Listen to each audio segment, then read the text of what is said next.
Hello, welcome to all. आप सभी लोगों का स्वागत है एसएस गुरु एकेडमी पर। कल मैंने आपको वैद्युत क्षेत्र की तीव्रता के बारे में बताया था, ठीक है। तो वैद्युत क्षेत्र की तीव्रता हो गई थी, क्या क्या हो गया था हमारा कल? वैद्युत क्षेत्र की तीव्रता हो गई थी,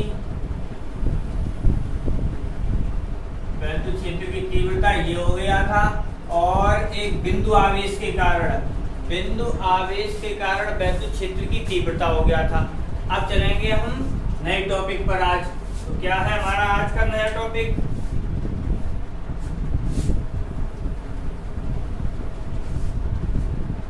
हमारा आज का नया टॉपिक है वैद्युत द्विध्रुव। वैद्युत द्विध्रुव, वैद्युत द्विध्रुव तो क्या होता है? तो देखो, वैद्युत द्विध्रुव वह निकाय होता है जिसमें दो बराबर विपरीत प्रकार के आवेश एक अल्प दूरी पर स्थित होते हैं। वैद्युत द्विध्रुव वह निकाय होता है जिसमें दो बराबर प्रकार के आवेश, लेकिन कैसे होने चाहिए? विपरीत, पर एक दूरी पर स्थित होते हैं, ठीक है। तो वही हमारा निकाय क्या कहलाता है? हमारा वैद्युत द्विध्रुव, यानी इलेक्ट्रिक डायपोल, ठीक। तो ये क्या है? वैद्युत द्विध्रुव वह निकाय है,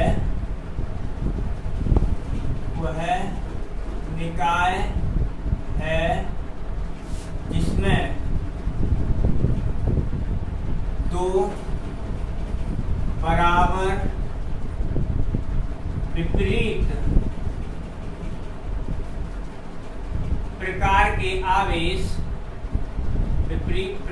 के आवेश एक अल्प दूरी पर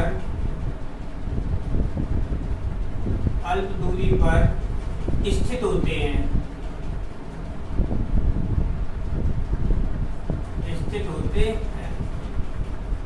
तो वही क्या होता है हमारा वैद्युत द्विध्रुव।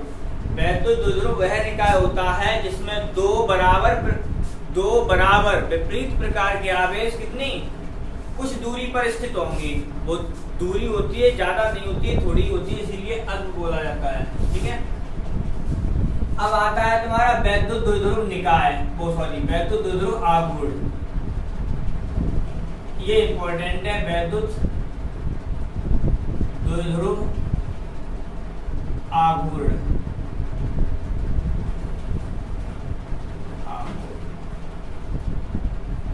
ठीक है। अब क्या है वैद्युत द्विध्रुव आघूर्ण? तो वैद्युत द्विध्रुव आघूर्ण क्या होता है? देखो, वैद्युत द्विध्रुव में कितने हम दो प्रकार के आवेश ले रहे हैं, और वो भी कैसे? विपरीत प्रकार के। तो इनमें से क्या हम एक आवेश का परिमाण ले लें, और क्या है जो अल्प दूरी है उसका करते हैं गुणा। तो जो हमें प्राप्त होगा वो गुणनफल के रूप में, वही हमारा क्या होता है? वैद्युत द्विध्रुव आघूर्ण होता है। क्या होता है वो? वैद्युत द्विध्रुव आघूर्ण होता है। तो क्या इसकी डेफिनेशन बनेगी? वैद्युत द्विध्रुव का निर्माण करने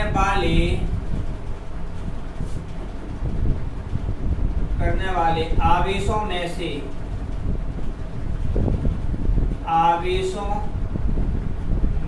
से एक आवेश का परिमाण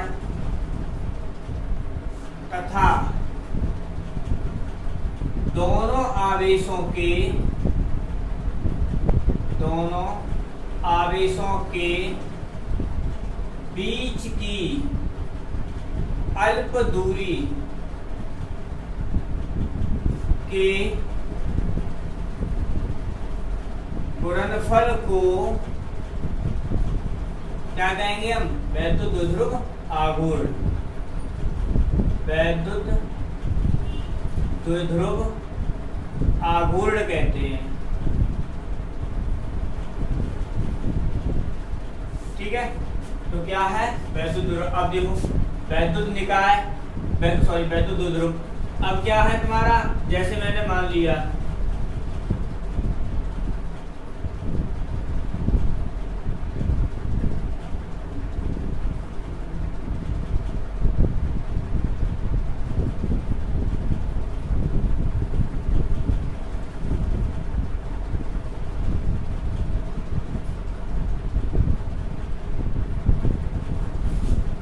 एक ये मैंने मान लिया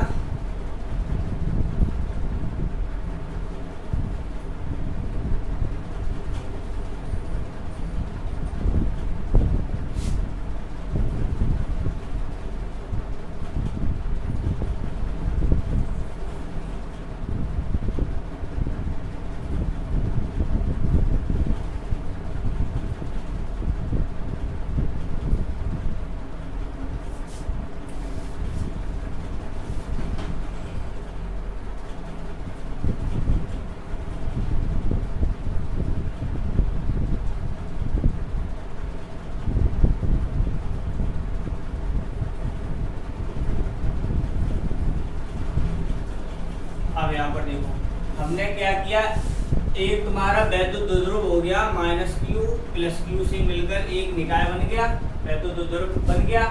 अब क्या है तुम्हारा ये हो गया। तो वैद्युत द्विध्रुव इनके बीच की अल्प दूरी हमने मान ली 2l और एक आवेश हो गया प्लस का, एक हो गया माइनस का।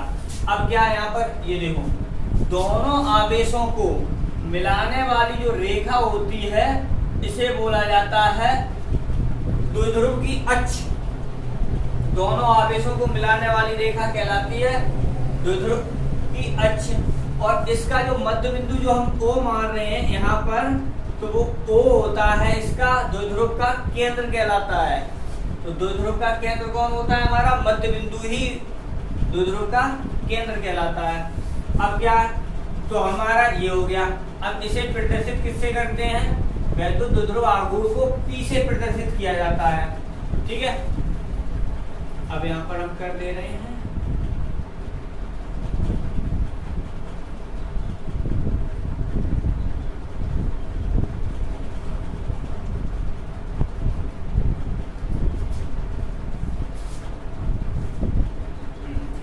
क्या वैद्युत, हाँ ये P से प्रदर्शित करते हैं, इसे P से प्रदर्शित करते हैं ठीक है। तो इसलिए क्या हो जाएगा, P बराबर क्या हो जाएगा हमारा एक आवेश और इनके बीच की दूरी 2l। तो क्या बन गया 2ql बन गया, ठीक। तो ये सूत्र आ जाता है इसका। तो क्या है हमारा ये हो गया। अब यह एक सदिश राशि होता है वैद्युत द्विध्रुव आघूर्ण। क्या यह एक सदिश राशि है, सदिश राशि है। इसका मात्रक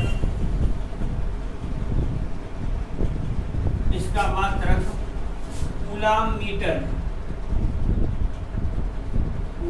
मीटर तथा विमा क्या बन जाएगी हमारी LTA।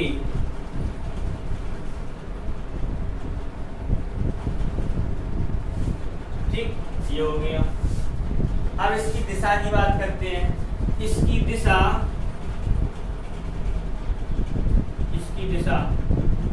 ऋण आवेश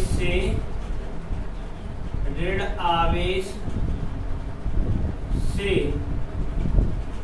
धन आवेश की ओर होती है।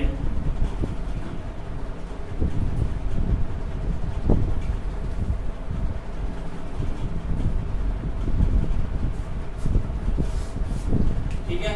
तो क्या है हमारा वैद्युत द्विध्रुव, क्या होता है हमारा वह निकाय होता है जिसमें दो बराबर विपरीत प्रकार के आवेश एक अल्प दूरी पर स्थित होते हैं, वो होता है हमारा वैद्युत द्विध्रुव। वैद्युत द्विध्रुव आघूर्ण क्या होता है, यानी जो वैद्युत द्विध्रुव का निर्माण करते हैं जो अणु होते हैं, तो उनमें से क्या करें, एक आवेश का परिमाण ले लें ठीक है, कोई से का, और क्या है दोनों के बीच की दूरी का आपस में करते हैं क्या, गुणा, तो वो क्या हमें प्राप्त हो जाता है, वैद्युत द्विध्रुव आघूर्ण प्राप्त हो जाता है। ऐसे किसे प्रदर्शित करते हैं, P से प्रदर्शित करते हैं, और यह एक सदिश राशि होती है, P बराबर 2QL होता है। इसका मात्रक कूलम मीटर तथा विमा क्या होती है हमारी LTA, और इसकी दिशा होती है ऋण आवेश से धन आवेश की ओर। ठीक है, अब देखो कोई भी यहाँ पर अणु और परमाणु के वैद्युत द्विध्रुव के बारे में बात करते हैं। ठीक है, चलो यही करते हैं। तो देखो क्या होता है हमारा अणु में, क्या होता है अणु और परमाणु। परमाणु में क्या होता है हमारा नाभिक और इलेक्ट्रॉन जो होते हैं, इनके जो केंद्र होते हैं वो एक दूसरे के संपाती होते हैं। केंद्र कैसे होते हैं हमारे, संपाती होते हैं। इसीलिए परमाणु जो होते हैं वो तुम्हारे क्या द्विध्रुव नहीं होते हैं, द्विध्रुव नहीं होते हैं। कौन, परमाणु। क्यों नहीं होते हैं, क्योंकि इनके नाभिक यानी धनावेश और ऋणावेश यानी इलेक्ट्रॉन, इनके जो केंद्र होते हैं वो कैसे होते हैं, संपाती होते हैं, इसलिए ये वैद्युत द्विध्रुव नहीं होते हैं परमाणु। अणु में क्या होता है, अणु में जितने नाभिक जितने धनावेश होते हैं यानी नाभिक, उतने ही ऋणावेश होंगे। तो नेट आवेश कितना हो जाता है, इनका नेट आवेश हो जाता है 0, नेट आवेश हो जाता है 0। इसलिए क्या होते हैं, अणु होते हैं वो तुम्हारे क्या होते हैं, हमारे वैद्युत द्विध्रुव होते हैं। जैसे क्या ले रहे हैं हम, H2O, ठीक, CH4, CCl4, NH3, HCl, ये क्या है हमारे सभी, ये क्या है हमारे वैद्युत द्विध्रुव हैं। और अणु में और परमाणु में क्या होता है हमारे, ये केंद्र संपाती होने के कारण द्विध्रुव नहीं होते हैं। लेकिन क्या अगर परमाणुओं को वैद्युत द्विध्रुव बनाना है तो क्या करते हैं हम, वैद्युत क्षेत्र में रख दें। अगर इन्हें वैद्युत क्षेत्र में अगर रख देते हैं तो इनके जो केंद्र होते हैं वो क्या होते हैं, अलग अलग हो जाते हैं। केंद्र क्या होते हैं, अलग अलग हो जाएंगे, अलग अलग हो जाते हैं। फिर क्या होता है, ये द्विध्रुव बन जाते हैं, फिर ये वैद्युत द्विध्रुव बन जाते हैं। ठीक है, ध्यान रखना है क्या, अणु में धनावेश यानी नाभिक और इलेक्ट्रॉन के जो आवेश होते हैं वो बराबर होते हैं, तो नेट आवेश कितना हो जाता है हमारा, 0 हो जाता है। इसलिए अणु क्या होता है हमारा, वैद्युत द्विध्रुव होते हैं। अब क्या है, जैसे H2O, CCl4, CCl4, CH4, NH3, H2O, ठीक है। और क्या, परमाणु में नाभिक और इलेक्ट्रॉन के जो केंद्र होते हैं वो आपस में कैसे होते हैं, संपाती होते हैं, इसलिए ये क्या होते हैं, द्विध्रुव नहीं होते हैं। अगर परमाणु को वैद्युत क्षेत्र में रख दिया जाता है तो क्या होता है, हमारे केंद्र होते हैं वो अलग अलग यानी संपाती से हट जाते हैं, एक दूसरे के सापेक्ष अलग अलग हो जाएंगे। तो अलग हो जाने पर क्या होता है, हमारा जो परमाणु है वो वैद्युत द्विध्रुव बन जाता है। ठीक है, चलो आगे चलते हैं।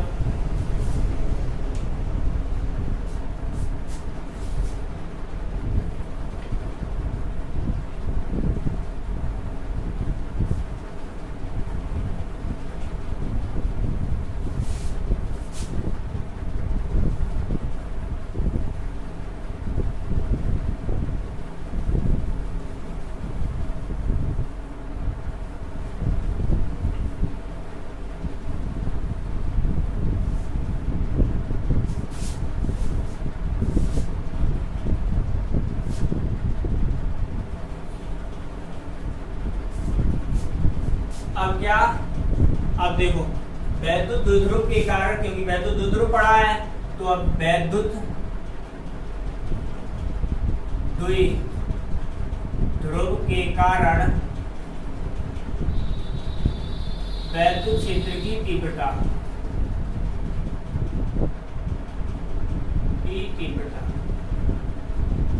ठीक, तो वैद्युत क्षेत्र की तीव्रता निकालेंगे।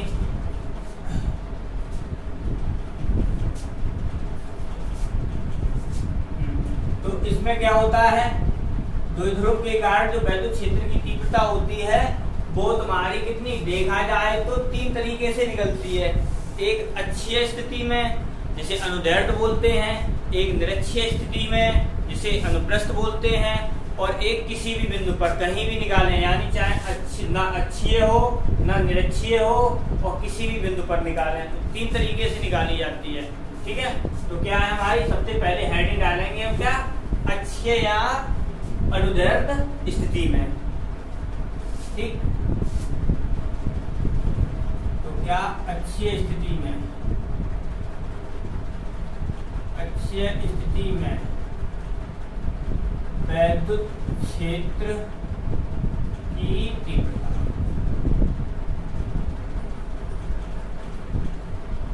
ठीक, अच्छी स्थिति में क्या, अब जैसे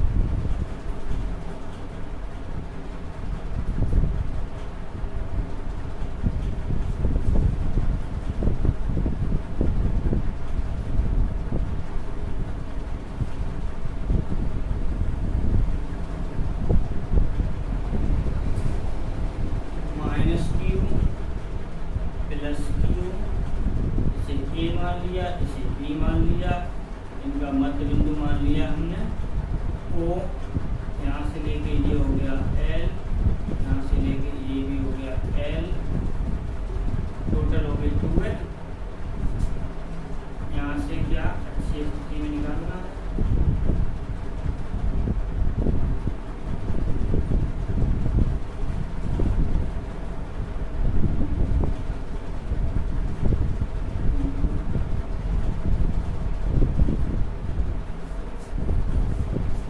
देखो अच्छी स्थिति में कैसे निकालते हैं। एक हमने क्या वैद्युत द्विध्रुव मान लिया, एक वैद्युत द्विध्रुव मान लिया जो हमारा -q तथा +q आवेशों से मिलकर बना है। ठीक है, इनके बीच की दूरी टोटल क्या है हमारी 2l है। ठीक, इनके बीच की दूरी क्या है 2l है। अब इसी के अक्ष के अक्षीय का मतलब होता है इसकी जो अक्ष है उसी के अनुदिश चले जाओ। ठीक है, तो हम अनुदिश जा रहे हैं तो पहुंच गए कहां पर, बिंदु P पर। ये रहा तुम्हारा बिंदु P। ठीक, तो P पर अब क्या है तुम्हारा +q आवेश के कारण यहाँ पर जो वैद्युत क्षेत्र की तीव्रता होगी वो बाहर की ओर होगी। प्लस आवेश के कारण वैद्युत क्षेत्र की तीव्रता होती है वो बाहर की ओर होती है, तो वो हो गई।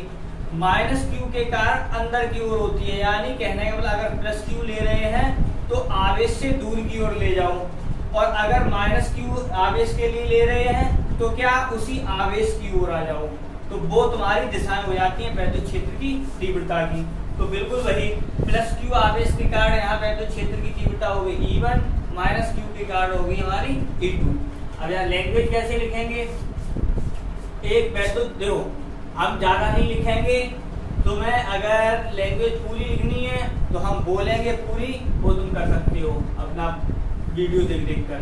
तो क्या है, एक वैद्युत द्विध्रुव पर विचार करते हैं जो -q तथा +q आवेशों से मिलकर बना है। यह एक ऐसे माध्यम में स्थित है जिसका परावैद्युतांक K है। अगर K यानी परावैद्युतांक की डेफिनेशन देखनी है तो इसके लिए तुम्हें पीछे वाले वीडियो देखने पड़ेंगे, उसमें तुम्हें कूलाम के नियम में मिल जाएगी। अब क्या थोड़ा लिख दे रहे हैं, एक वैद्युत द्विध्रुव पर विचार करते हैं जो -q व +q आवेशों, एक बार लिख देंगे फिर नहीं लिखेंगे, आवेशों से +q -q आवेशों से मिलकर बना है, जिनके बीच की दूरी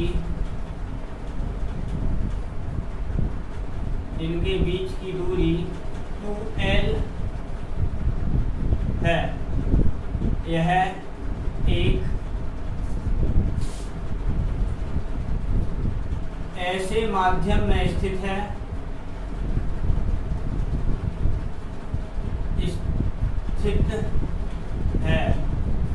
जिसका परावैद्युतांक कैपिटल K है। ठीक है, माना अक्षीय स्थिति में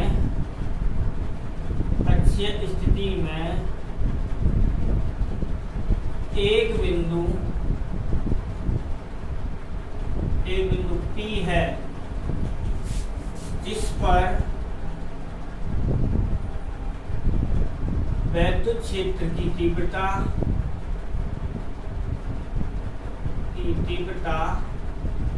ज्ञात करनी है।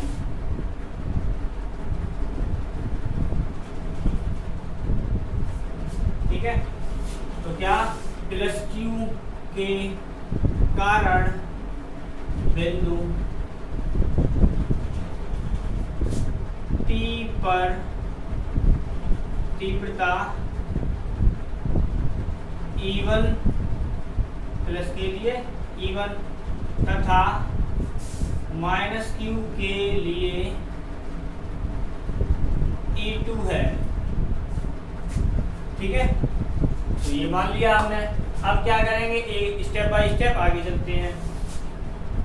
और यहां से इसके मध्य बिंदु से स्मॉल बिंदु P है, चलो यहां से स्मॉल r दूरी मान ले रहे हैं बिंदु P की।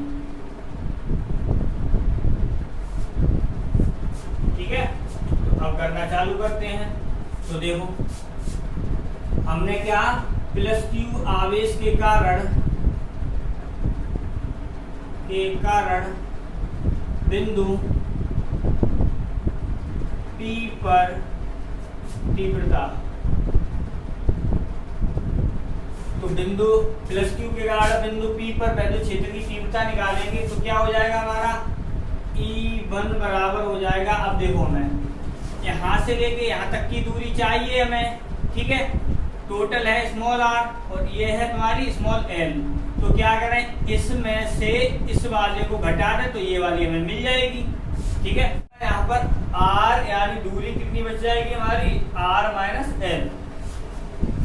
तो 1/4 पाई एप्सिलॉन नॉट के Q अपॉन, अब यहाँ पर बिंदु आवेश के कारण वैद्युत क्षेत्र की तीव्रता वाला ही सूत्र लग रहा है। वहां क्या था, E बराबर 1/4 पाई एप्सिलॉन नॉट के Q अपॉन r स्क्वायर।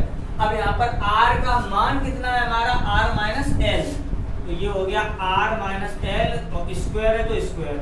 अगर इसकी दिशा की बात की जाए तो इसकी दिशा क्या बन जाएगी हमारी, यहाँ से देखो बाहर की ओर जा रही है तो क्या हो जाएगा, BP। तो इसकी दिशा क्या बन जाएगी, दिशा होगी हमारी BP। अब क्या है, माइनस Q के कारण बिंदु P पर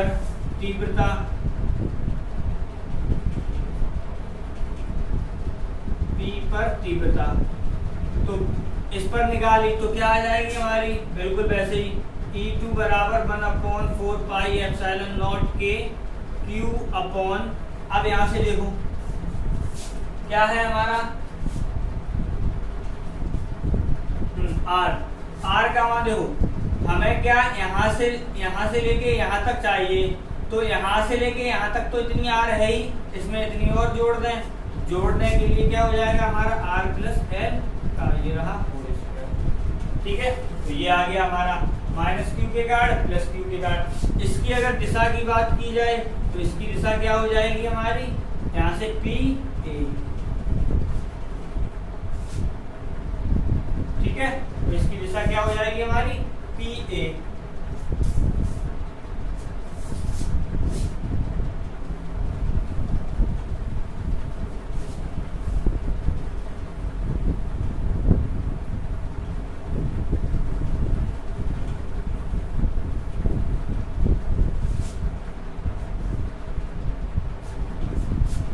हो गया। अब देखो दोनों तीव्रताओं की दिशाएं कैसी हैं, विपरीत हैं, इसलिए क्या होगा हमारा परिणामी तीव्रता बिंदु P पर परिणामी तीव्रता होगी, वो होगी E बराबर E1 माइनस E2। ठीक, और क्यों होगी, देखो E1 का मान बड़ा होगा, E2 का मान छोटा होगा वैसे भी, क्यों, क्योंकि दूरी कम हो रही है तो इसका मतलब ये ज्यादा होगा, यहाँ दूरी बढ़ रही है तो ये कम होगा। ठीक है, तो ये हो गया। तो E1 की वैल्यू 1/4 पाई एप्सिलॉन नॉट के, और यहाँ से Q upon R minus L का whole square minus 1/4 pi epsilon naught के Q upon R plus L का होल स्क्वायर। ठीक है, तो जो कॉमन है वो कॉमन ले लो, तो कॉमन कितना है हमारा 1/4 पाई एप्सिलॉन नॉट के और Q, बचा क्या हमारा 1/R माइनस L का होल स्क्वायर बचा, माइनस 1/R प्लस L का होल स्क्वायर बचा। ठीक,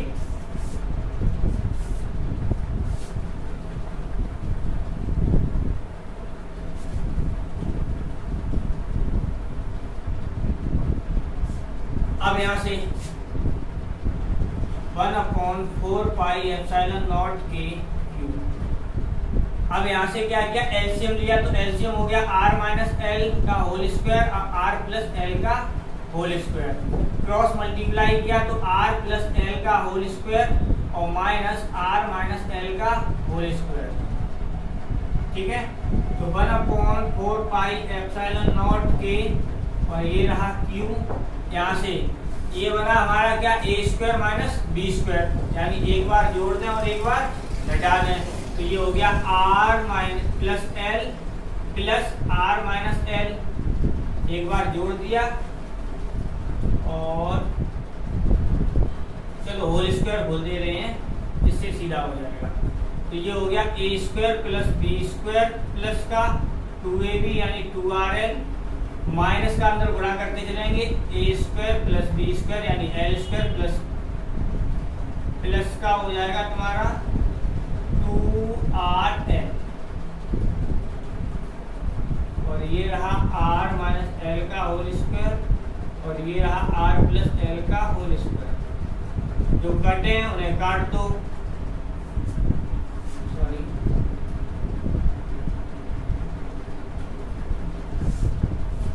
ठीक है, तो ये हो गया 1/4 पाई एप्सिलॉन नॉट के Q, यहाँ से 2R, ये तो टोटल कितना हो गया हमारा 4RL हो गया अपॉन R माइनस L, ये क्या हो गया a माइनस बी और a प्लस बी, तो यानी ये हो गया a square minus B square का होल स्क्वायर। ठीक है, अब क्या हुआ हमारा, इसे हमने कैसे चेंज करके लिख दिया 1/4 पाई एप्सिलॉन नॉट के, तो यहाँ से देखो मैंने इसे लिखा 2 अलग कर दिया और 2QL अलग कर दिया, 2QL R तुम्हारा बचा वो ये रहा अपॉन ये रहा R square minus L square का होल स्क्वायर। ठीक है, तो हमारा 2QL वैद्युत ध्रुव आघूर्ण का, अभी मैंने सूत्र बताया था, क्या था तुम्हारा P बराबर 2QL था। ठीक है, तो यहाँ पर रख देंगे, तो ये E बराबर क्या आ जाएगा हमारा, E बराबर आ जाएगा 1/4 पाई एप्सिलॉन नॉट के, तो ये हो जाएगा हमारा 2PR upon R square minus L square का होल स्क्वायर। ठीक है, अब तुम्हारा यहाँ पर जो मैंने चित्र बनाया था उसमें देखोगे L का मान है वो R की तुलना में बहुत छोटा है, तो इसलिए क्या होगा L is very very less than R, तो L स्क्वायर को R स्क्वायर की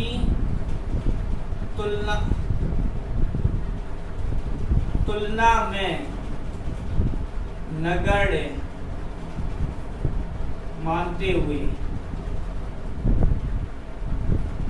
से नगण्य यानी ना के बराबर, लगभग शून्य, लगभग क्या वो पूरा ही फिर मान लेते हैं 1/4πε0 के 2πr अपॉन, यानी l को छोड़ दो यहाँ से तो कितना हो जाएगा r⁴, एक r कट जाएगा के ये हो गया 2p/r, ये आ गया तुम्हारी अच्छी स्थिति में वैद्युत क्षेत्र की तीव्रता का सूत्र। अब यहाँ पर क्या, हाँ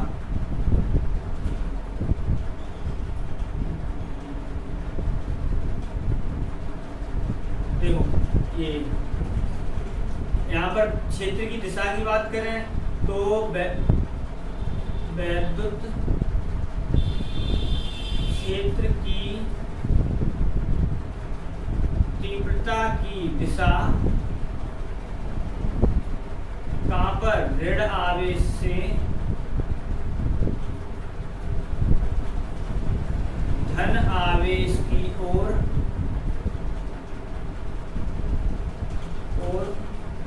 होगी। ठीक है, तो कितनी होगी हमारी, वो सॉरी वैद्युत क्षेत्र की तीव्रता की दिशा चित्र से पता चलेगा। वहां पर तुम्हारे देखना ऋण आवेश से धन आवेश की ओर जाती है, तो क्या ऋण आवेश से धन आवेश की ओर होती है, किस स्थिति में, अच्छी स्थिति में। ठीक है, तो आज तुम्हारा क्या क्या टॉपिक हो गया, वैद्युत क्षेत्र की तीव्रता की यानी अच्छी स्थिति में हो गई, और वैद्युत द्विध्रुव और वैद्युत द्विध्रुव आघूर्ण हो गया। अगर वीडियो आपको पसंद आ रहे हो तो लाइक, शेयर और सब्सक्राइब जरूर करें और लोगों को फॉरवर्ड करें। ठीक है, बाय।